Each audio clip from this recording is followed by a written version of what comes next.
ഇപ്പോൾ നിങ്ങൾ ഈ വീഡിയോ കാണാനുള്ള കാരണം ഞാൻ പറയാം. നിങ്ങൾക്കൊക്കെ ഒരുപാട് ആഗ്രഹങ്ങളുണ്ട്.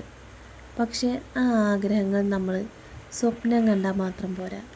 ആ ആഗ്രഹത്തെ നേടിയെടുക്കാനുള്ള മനസ്സും കൂടെ നമുക്ക് വേണം. നമ്മുടെയൊക്കെ പ്രത്യേകത എന്താണെന്നറിയോ? ചിലർ അവരുടെ ആഗ്രഹങ്ങൾ നേടുന്നതായിട്ട് എപ്പോഴും സ്വപ്നം കണ്ടുകൊണ്ടിരിക്കും. മറ്റ് ചിലർ അവരുടെ ആഗ്രഹങ്ങൾ നേടിയെടുക്കാൻ വേണ്ടിയിട്ട് ഉറങ്ങാതെ പരിശ്രമിക്കും. അവരത് നേടിയെടുക്കുകയും ചെയ്യും. നിങ്ങളൊരു കാര്യം മനസ്സിലാക്കുക. ജീവിതത്തിൽ വിജയം നേടണമെങ്കിൽ അത് സ്വപ്നം കണ്ടാൽ മാത്രം പോരാ. അതിന് വേണ്ടിയിട്ട് നമ്മൾ ഒരുപാട് ത്യാഗം ചെയ്യേണ്ടി വരും, ഒരുപാട് പരിശ്രമിക്കേണ്ടി വരും. നിങ്ങൾ മനസ്സിലാക്കേണ്ട മറ്റൊരു കാര്യം എന്താണെന്നറിയോ? പരാജയം ഒരിക്കലും നിങ്ങളെ തകർക്കാനല്ല, മറിച്ച് ശക്തരാക്കുകയാണ് ചെയ്യുന്നത്. ഇന്നത്തെ നമ്മുടെ പരാജയം അത് നാളത്തെ നമ്മുടെ വിജയമാവും. ഇതിൽ നിങ്ങളുടെ മൈൻഡ് സെറ്റ് വളരെ ഇമ്പോർട്ടൻ്റ് ആണ്. ഈ ഗ്രോത്ത് മൈൻഡുള്ള ആളുകളുണ്ടല്ലോ, അവർ അവരുടെ ഓരോ പരാജയങ്ങളെയും ഓരോ അവസരമായി കാണും.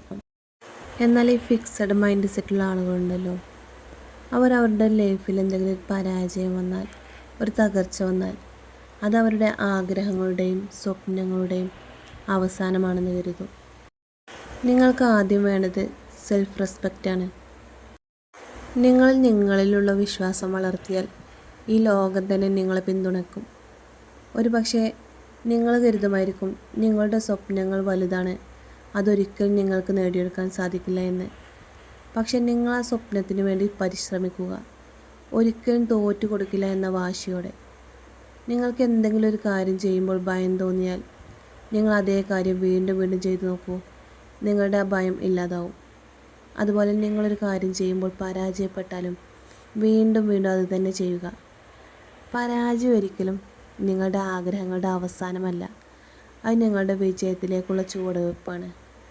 നിങ്ങളൊരു കാര്യം നേടാൻ അതിയായി ആഗ്രഹിക്കുമ്പോൾ നിങ്ങൾ നിങ്ങളുടെ ലൈഫിൽ ചെറിയ ചെറിയ മാറ്റങ്ങൾ കൊണ്ടുവരണം. നിങ്ങൾ നിങ്ങളുടെ ആഗ്രഹത്തിന് ഡിസിപ്ലിനും കൺസിസ്റ്റൻസിയും പെർസിസ്റ്റൻസിയും നിലനിർത്തണം. നമുക്ക് നമ്മുടെ ഓരോ ദിവസത്തെ പറ്റിയും കൃത്യമായ പ്ലാനിങ് ഉണ്ടായിരിക്കണം. ഈ ചെറിയ ശീലങ്ങൾ ഒരു മാസത്തിനുള്ളിൽ നിങ്ങൾക്ക് വലിയ വലിയ മാറ്റങ്ങൾ നൽകും. ലൈഫിൽ നിങ്ങൾ പരാജയപ്പെടുമെന്ന് തോന്നുന്ന സമയത്ത് അതൊന്നെടുത്തു നോക്കൂ. നിങ്ങൾക്കത് നേടിയെടുക്കാനുള്ള വാശി വരും. ഇനിയിപ്പോൾ ഒരുപാട് പരിശ്രമിച്ചിട്ട് നടന്നില്ലെങ്കിലും നിങ്ങൾ നിരാശപ്പെടരുത്. നിങ്ങൾ ഓപ്പർച്യൂണിറ്റിക്ക് വേണ്ടി കാത്തിരിക്കേണ്ടതില്ല. നിങ്ങൾ നിങ്ങൾക്ക് വേണ്ടി അവസരങ്ങൾ ക്രിയേറ്റ് ചെയ്യണം. നിങ്ങൾ എന്ത് നേടാൻ ആഗ്രഹിക്കുന്നോ അതിനുവേണ്ടി ഇന്ന് തന്നെ പരിശ്രമിക്കാൻ തുടങ്ങുക. അതൊരിക്കലും നാളേക്ക് വേണ്ടി മാറ്റിവെക്കരുത്. നിങ്ങളൊരു കാര്യം മനസ്സിലാക്കുക. നിങ്ങളുടെ ഏറ്റവും വലിയ ശത്രു ഒരു മനുഷ്യനല്ല, നിങ്ങളുടെ അകത്തുള്ള നാളെ എന്ന വാക്കാണ്. നിങ്ങൾ ചെയ്യാൻ ആഗ്രഹിക്കുന്ന കാര്യം ഇന്ന് മുതൽ തുടങ്ങൂ. കാരണം സമയം ഒരിക്കലും നിങ്ങളെ കാത്തിരിക്കില്ല.